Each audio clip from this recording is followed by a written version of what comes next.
بچه ها، من یه میکروفون گرفتم که میخواستم تازه قوطیشو باز کنم. خودم هم هنوز ندیدم، به خاطر همین گفتم که با هم دیگه باز کنیم. یه ویدئو هم میگیرم اینجوری شما هم آشنا میشید. خب بریم. اسم مارکش هم اسنوپیه، مدل SN-03P. بعد نوشته ماسوس تو پرفشنال میکروفون، یعنی میکروفون پرفشنال رومیزی. خب باز کنیم.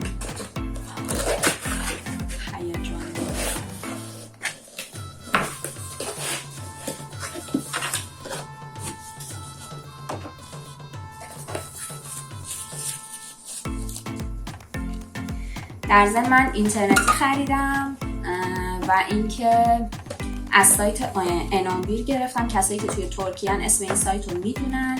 سایت های دیگه هم مثل ترندیول و هپسی برادا و اینا هم داره، ولی من از انامبیر گرفتم. کارگو هم یه روزه به دستم رسون. قیمتش هم 350 لیره بود. این دفترچشه که فکر میکنم دفترچه گارانتیشه. خب اولین قطعه یکی از توش در میاد پاپ فیلترشه که این قسمتش برای اینه که حرفایی مثل ب و پ رو که میگیم این اون خشش رو میگیره.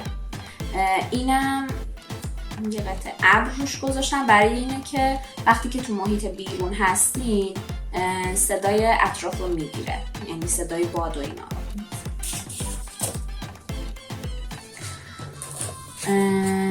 قطعه بعدیش این حالت اینجوری گیره ماننده که میکروفون رو توش میذاریم.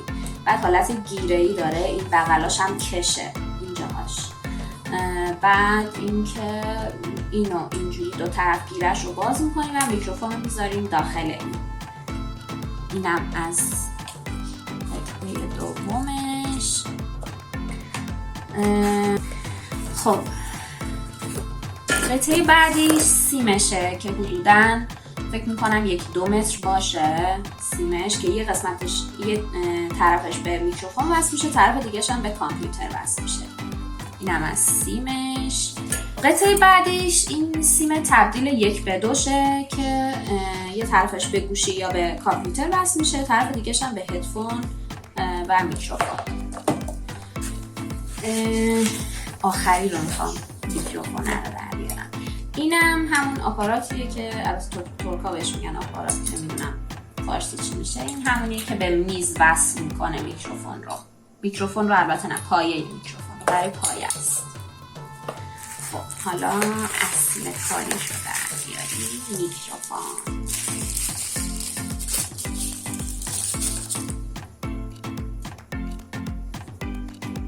اسنوپی، مارک اسنوپی. اینجاش هم حالت نقره‌ای خیلی خوشگله.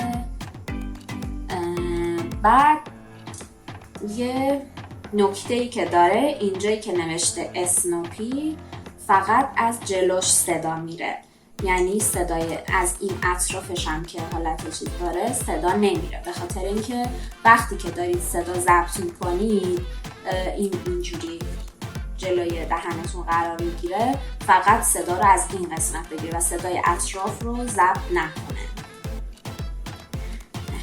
خیلی خوشگله. فکر میکنم کامل مشخص باشه. اینم از میکروفون هست. حالا پایش رو میخوام در بیارم. اینم پایه میکروفونه که میکروفون بهش وصل میشه.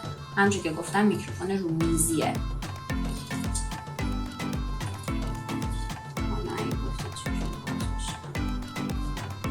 یه طرفش به میز وصل میشه، فکر میکنم از این ور باید باشه.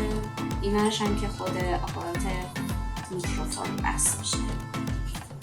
حالا بریم میکروفون رو وصل کنیم که صداش هم تست کنیم ببینیم چجوری.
یعنی مال استودیوه و مثل اون میکروفونای یقه‌ای نیستش که صدا رو از دور هم ضبط بکنه، یعنی راحت صدا رو بگیره.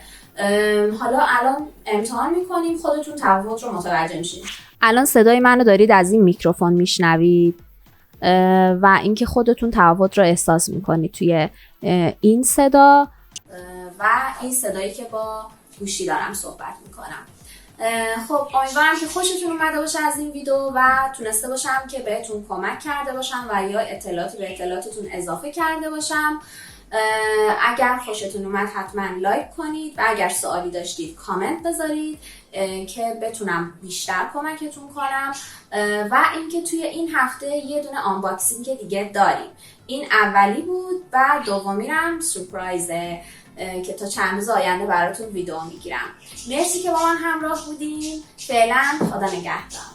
سنگی را اگر به رودخانه‌ای بیاندازی چندان تأثیری ندارد. سطح آب اندکی میشکافد و کمی موج برمی‌دارد. صدای نامحسوس تاپ می‌آید، اما همین صدا هم در هیاهوی آب و موج‌هایش گم می‌شود. همین و بس.